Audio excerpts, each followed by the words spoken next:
A man is dead and his killer is on the loose, but no crime is impossible for the world's greatest detective. In honor of the newest Knives Out film, Wake Up Dead Man, we've put together the only recap you need on the exploits of Benoit Blanc. Now, who wants to go first?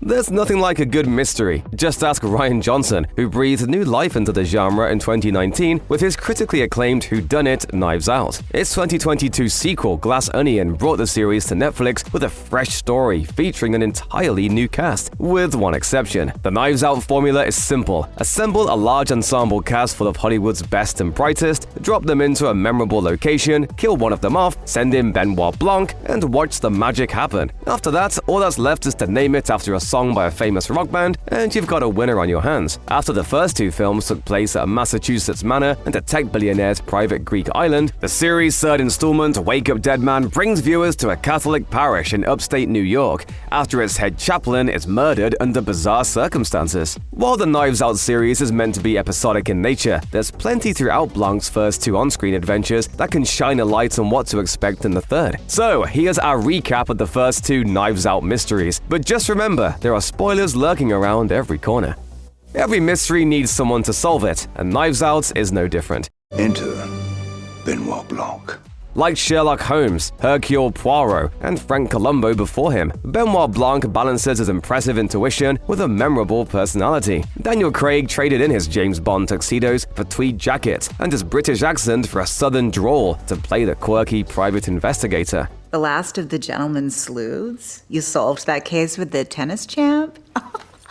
You're famous. Born and raised somewhere below the Mason-Dixon line, Blanc became a detective like his father before him. Unlike his policeman dad, he works independently, specializing in cases that most people would consider impossible. Blanc has a nose for crime and a taste for quality cigars and tweed jackets. He lives in an upscale apartment with his husband, Philip, who still calls him by his last name for some reason.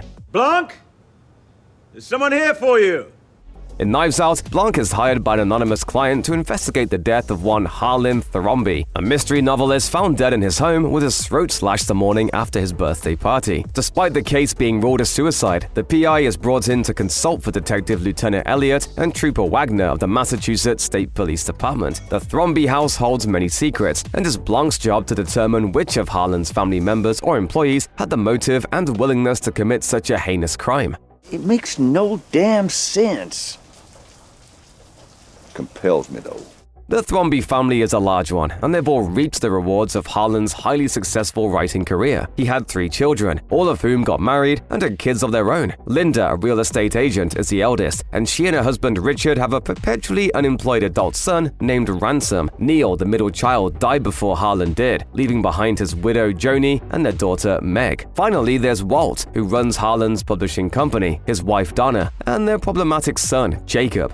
The boy is literally a Nazi. Rounding out the Thrombey clan is Great Nana Thrombey, Harlan's mother, whose age is a 3-digit number. Harlan also had several employees on the premises. His housekeeper Fran was the unlucky person who found his lifeless body. Then there's Marta Cabrera, Harlan's nurse and close friend. But according to Richard, the Thrombeys think of her like part of the family. That mindset goes totally out the window at the reading of Harlan's will, after it's revealed that Marta is set to receive his entire estate. Blanc trusts Marta because for whatever reason she can't lie without throwing up. He uses her built-in lie detector to confirm that Walt, Richard, Ransom, and Joni all had motives. Only Marta herself knows what really happened though. She mixed up Harlan's medications and accidentally injected him with a deadly dose of morphine. Instead of letting Marta take the blame for his death, Harlan cut his own throat, but not before giving her instructions on exactly how to cover up her involvement. Great Nana spotted her during her final escape, but mistook her for Ransom. She's able to tell the exact right fragments of the truth to establish her alibi without vomiting, convincing Blanc to make her his confidant for the case. The game is afoot.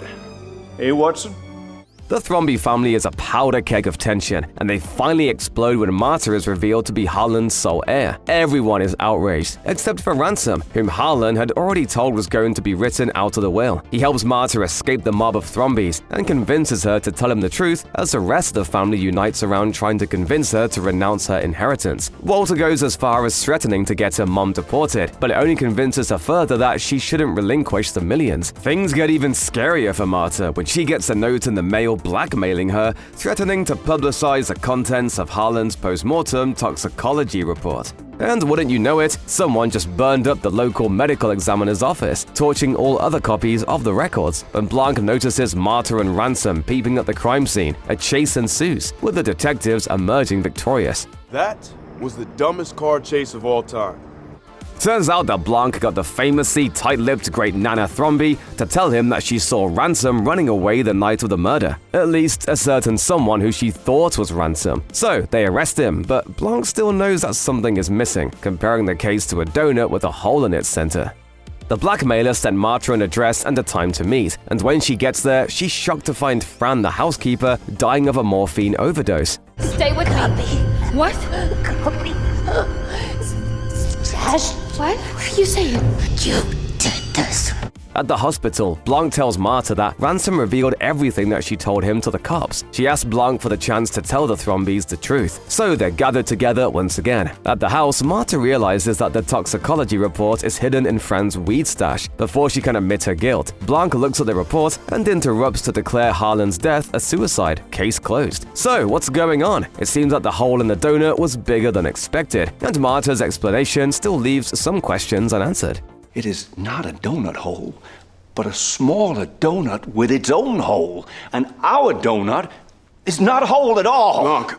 Blanc realizes that the only person who could have possibly hired him to investigate the case is someone who knew what Marta did, wanted to expose it, but could not reveal how they knew. That person he deduces is Ransom, who grew enraged after learning that none of the Thrombeys would be receiving a cent of Harlan's fortune. So he swapped the liquids in Harlan's medications so Marta would accidentally kill him with morphine. But he didn't count on her mixing up the vials herself and giving the correct dose instead. That's why, as Blanc reveals, Harlan's toxicology test came back clean. That's not all. Fran caught Ransom switching back the vials, so she tried to blackmail him with a copy of the toxicology report without knowing what the numbers on it meant. The note that Marta received in the mail was originally given to Ransom, who also didn't know that it was proof of Marta's innocence until she admitted the truth to him. So he burned down the medical examiner's office, met with Fran, injected her with morphine, and left her there before the scheduled meeting time with Marta. When Fran said, "You did this," she actually said, You did this. Q being Ransom's legal first name. As they get ready to leave for the hospital to get Fran's statement, Ransom finally lets loose. Yeah, I killed Fran, but I guess I didn't. So what do you have on me?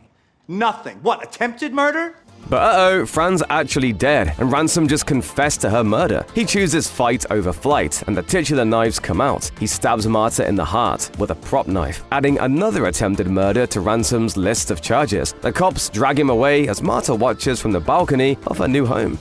The second Knives Out mystery, Glass Onion, uses a non-chronological structure to tell the story of a murder mystery party that goes sideways. For simplicity's sake, we'll be covering events in the order they occur within the movie's timeline. It's May 2020 and everyone is stuck inside during the COVID pandemic. Billionaire tech mogul Miles Bron decides to send 5 of his powerful friends puzzle boxes that are actually invitations to a game on his private island. They're sent to Connecticut Governor Claire DeBella, fashion designer Birdie J, and Manosphere influencer Duke Cody, and 2 people from Miles' company, Alpha, head scientist Lionel Toussaint, and co-founder Cassandra Brand, Andy for short. He calls them the Disruptors. Just one issue though, Andy just died in an apparent suicide. Miles had been working on a hydrogen-based energy source called Clear that he was preparing to bring to market, but when Andy pushed back and argued that it was too dangerous, he fired her. When she sued, all the Disruptors lied on the stand and said that Miles came up with the idea for Alpha on his own after sketching it on a napkin.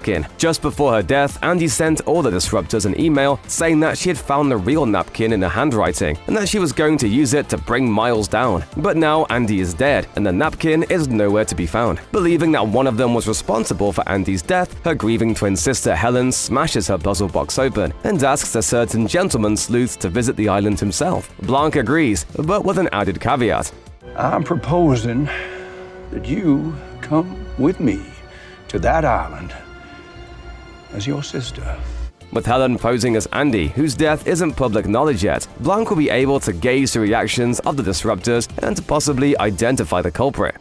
The Disruptors plus Blanc, Helen, Birdie's assistant Peg, and Duke's girlfriend Whiskey meet at a Greek port to head to Miles Island. Blanc is immediately recognized, but Helen thankfully isn't. They're given wristbands and COVID-neutralizing puffs in the mouth from one of Miles' employees. Mr. Cody, No pineapple in there, right? Duke don't dance with pineapple. There's no pineapple.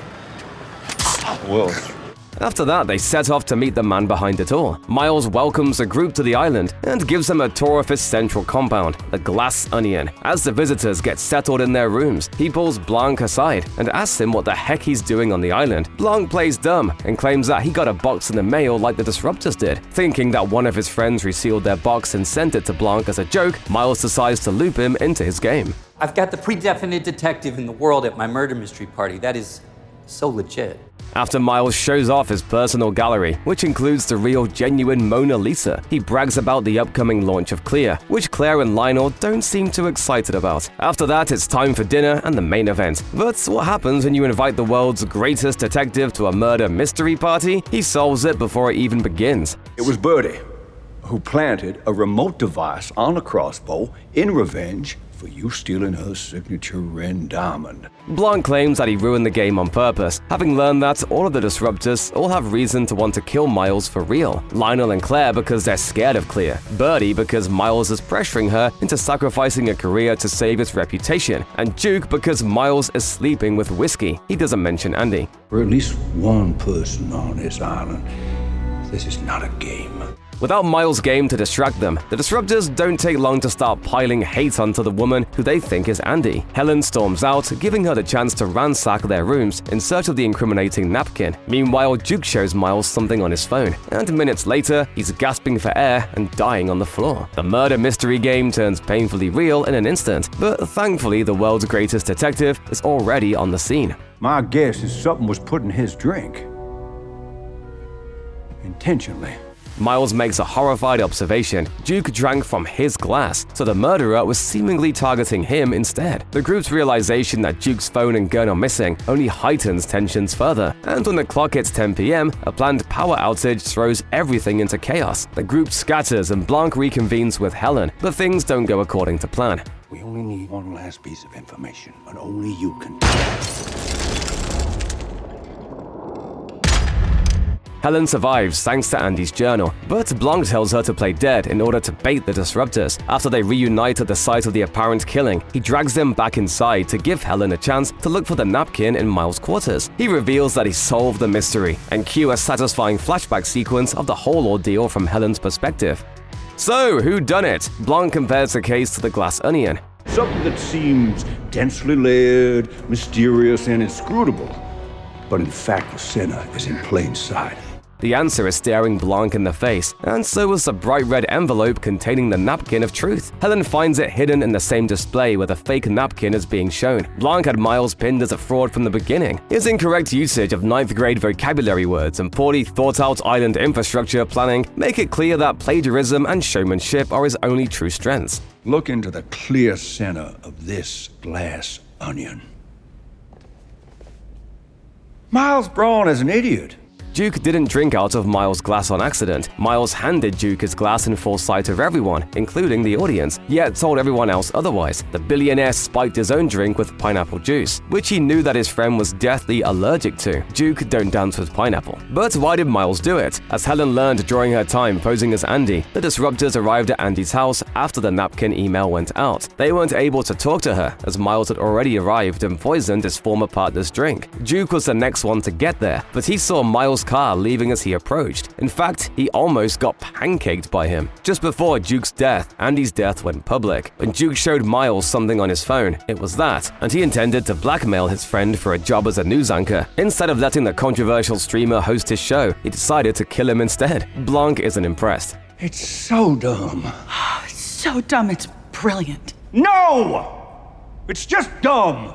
Miles burns the evidence, and since Blanc isn't a cop, there's not much he can do without evidence since the others are still refusing to speak up. So Helen hits Miles where it hurts, his money. She smashes up his gallery, and the others even decide to join in. Then she turns up the heat, starting a fire and blowing the glass onion sky high with a clear crystal that Blanc gave her. Thankfully, no one gets burned, except for the Mona Lisa, of course. That's pretty awful PR for his latest venture.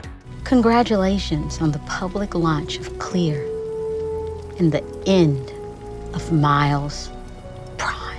With Miles' leverage gone, the other Disruptors finally turn on him, and the cops arrive to take him into custody as Helen watches on, victorious.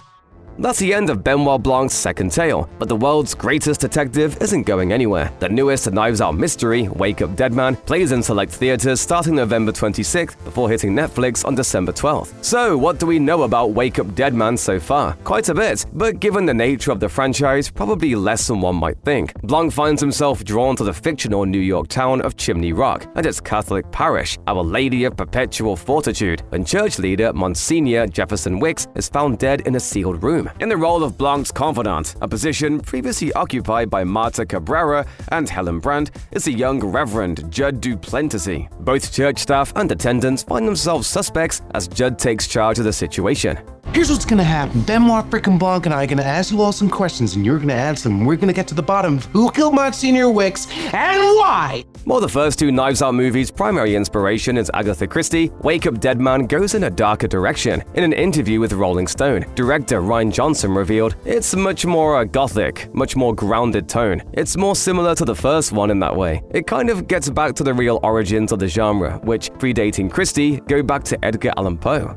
Much like the first two Knives Out movies, which feature big names like Chris Evans, Jamie Lee Curtis, Edward Norton, and Janelle Monáe, the threequel features a truly killer lineup. There's Daniel Craig, of course, but you can't have a murder mystery with just one person. Victim Monsignor Wicks is played by Thanos himself, Josh Brolin. It's his second role in an ensemble cast in 2025, the first being grieving father Archer Graff in Weapons. Josh O'Connor, who's had a very productive year after playing one-third of the love triangle in Challengers, stars as Reverend Duplessis.